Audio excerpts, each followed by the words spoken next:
Jusqu'à présent, seuls les accessoires de mode comme les montres, les pinces à cravate ou les boutons de manchette étaient assumés par les hommes. Aujourd'hui, la mode masculine a poussé le raffinement du détail et la sophistication jusqu'au bout des doigts avec un accessoire précieux qu'on kiffe de plus en plus, les bagues.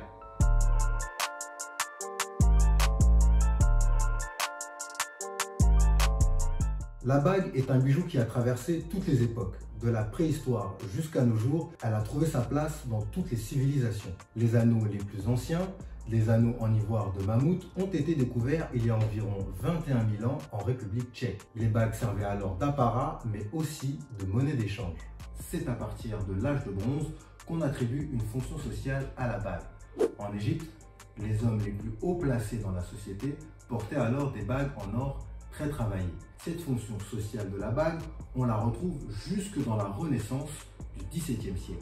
Vous ne le savez peut-être pas, mais en fonction du métal que vous choisissiez à l'époque, vous aviez une position sociale définie. Par exemple, le fer était choisi pour les très pauvres et l'or pour les très riches. L'anneau n'a évidemment pas du tout la même signification que la chevalière, très utile pour un seigneur qui s'en servait pour apposer un cachet, un sceau, autrement dit, sa signature. Aujourd'hui encore, la bague peut afficher une certaine fonction sociale ou son appartenance à un groupe dans la société. Une alliance pour un homme marié, l'anneau épiscopal, la bague armure pour les gothiques ou la chevalière encore chez les nobles, etc.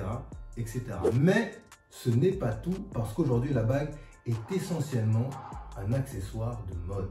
Moi-même, je porte des bagues tout le temps. Je me suis dit que je pouvais vous transmettre un petit peu de cette passion et vous aider à choisir votre propre bijou. Pourquoi je porte des bagues? Évidemment, c'est pour accentuer mon style. C'est ma petite fantaisie, on va dire.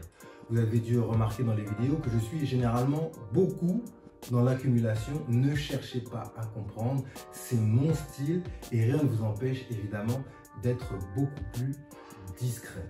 Ma préférence va pour les bagues en métal uni. J'en ai pas mal en argent, quelques-unes en laiton. Les miennes sont quand même plutôt imposantes. Je porte des bagues ethniques, une référence à ma culture malienne et plus largement africaine. Après, on va pas se mentir, il y a des bagues qu'on choisit parce que c'est stylé. Par exemple, j'ai des bagues avec des pierres en turquoise, d'autres avec des pierres en agate et enfin d'autres bagues avec des pierres en lapis lazuli.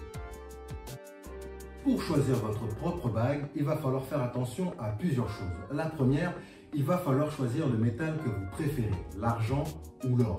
Les autres métaux, ça va être un peu compliqué parce qu'ils vont mal vieillir. Mais je vous donne quand même un petit indice, l'argent, c'est moins cher, il y a plus de choix et pour moi, c'est plus facile à porter. La seconde chose à avoir en tête, c'est que généralement, on dit que ceux qui ont les doigts larges portent des bagues larges, ceux qui ont des doigts fins portent des bagues fines. Mais cette règle peut parfois être transgressée.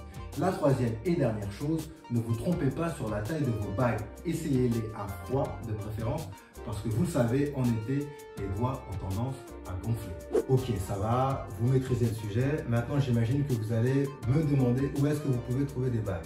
Je vais vous proposer différents endroits avec différents budgets pour tous les styles. L'incontournable, ça reste Gudule. Les magasins Gudule vendent des bijoux en argent au poids. Vous pourrez y trouver des bagues en argent pour des budgets à partir de 20 €. Autre endroit, c'est une boutique que j'adore, c'est la boutique de Lucie Blanche. Le design est épuré. Personnellement, j'ai pas l'habitude de porter des choses comme ça. C'est à partir de 80 € et c'est grave stylé. Dans le même esprit et dans la même gamme de prix, vous pouvez aller voir aussi le Gramme. C'est une marque française qui a été créée en 2012. Le concept est très simple. Vous avez un modèle de base qui est proposé dans plusieurs largeurs et dans différents matériaux, de l'or jaune à l'argent.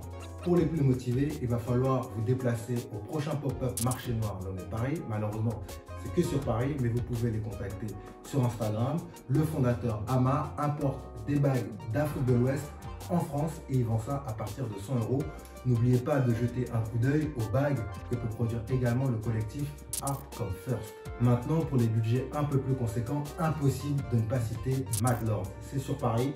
Et vous pourrez retrouver sur leur site internet une grosse sélection de bagues serties de chevalières et une sélection de designers pointus comme Mail Paris ou Vanessa de Jaeger. Pour ceux qui aiment les bagues avec des pierres et en particulier des turquoises ou des bagues amérindiennes, à partir de 40 €, il faudra impérativement passer chez Harpo. Pour en savoir encore un petit peu plus sur les bagues, je vous invite à aller regarder la vidéo de Luca Laccio sur YouTube. C'est un copain, allez-y de ma part. Comment bien choisir ses bagues. Il a un style complètement différent du mien. Ça vous permettra aussi d'avoir un autre point de vue sur la manière de porter les bagues. N'hésitez pas à poser votre like, à commenter, à partager. La barre commentaire est faite pour ça. Et on aime aussi vos suggestions sur le compte Instagram de GQ. Merci pour tout. Salut!